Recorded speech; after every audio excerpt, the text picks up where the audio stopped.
Israel's Prime Minister has proclaimed what he termed an historic victory in the country's conflict with Iran, as a shaky US-brokered ceasefire appeared to be holding. In a national address tonight, he said any attempt by Iran to build a nuclear weapon has been thwarted. Earlier, both countries received a severe scolding from US President Donald Trump, who used an expletive as he accused Israel and Iran of violating the truce. Tonight, Iranian media is reporting that attack drones were shot down in the north of the country. Sirens pierced the silence of the dawn sky above Israel's port city of Haifa, the traces of smoke threatening fragile hopes for peace.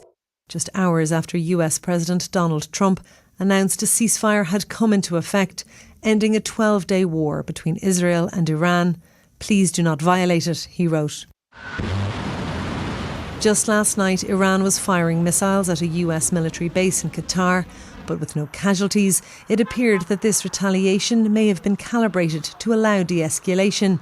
Then, at a pace few could have expected, word came from Washington of a ceasefire deal, which was then confirmed by both Iran and Israel.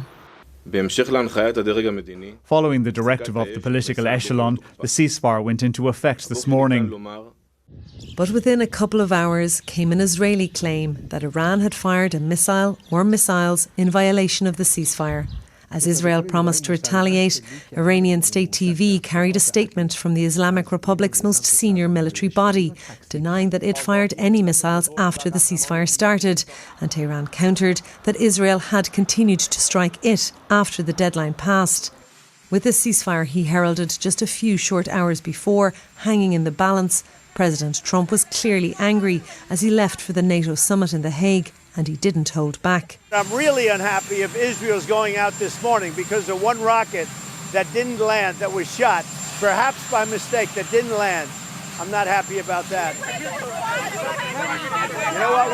We basically have two countries that have been fighting so long and so hard that they don't know what the they're doing. Do you understand that? Israel later confirmed that it had hit a radar site near Tehran in a retaliatory attack, but said it had decided to refrain from further strikes following a call between the US President and its Prime Minister Benjamin Netanyahu. Both countries have since said they would respect the ceasefire if the other side did. Tonight, Israel's Prime Minister claimed victory, but added if Iran looked to rebuild its nuclear project, Israel would act, a lingering threat. After landing in the Netherlands, President Trump looked more relaxed, his delicate and unorthodox peace deal holding for now. Laura Fletcher, RTE News. Let's speak to our Washington correspondent Sean Whelan now. And Sean, all eyes on Mr. Trump arriving at the NATO summit and, of course, this crucial ceasefire. But firstly, perhaps you can take us through reports coming out of Washington tonight about the effectiveness or lack thereof of America's bombing at the weekend.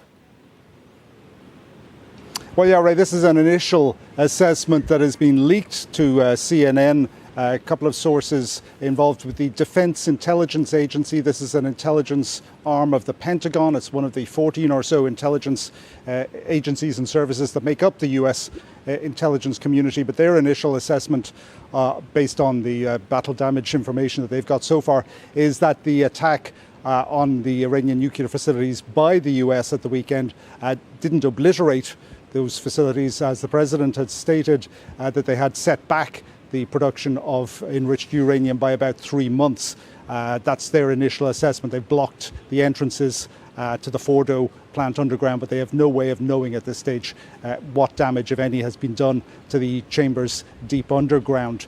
So that has been pushed back on furiously by the White House, the president's spokesperson saying that this was some low-level loser who leaked it to CNN to embarrass the president when he's out of the country. Nevertheless, there has been a lot of caution in the way things have been described by Pentagon officials, the chairman of the Joint Chiefs of Staff, also by the Israelis, who are saying there's been a big setback to the Iranian nuclear program, but they haven't used words like obliteration or destruction, and have reserved the right to carry out further raids if in future Iran decides to go down the nuclear route. And that is the question now. We have a ceasefire in place, tenuous and all as it may be, but it does appear to be holding. There is a window of opportunity for diplomacy, and it's now up to the Iranians to decide, do they want to effectively start over again and go back, continue down that road towards nuclear weapons, knowing that they're likely to be bombed again in the future, or do they try something different? So that's why the diplomacy around this issue is going to become crucial from now on. Ray?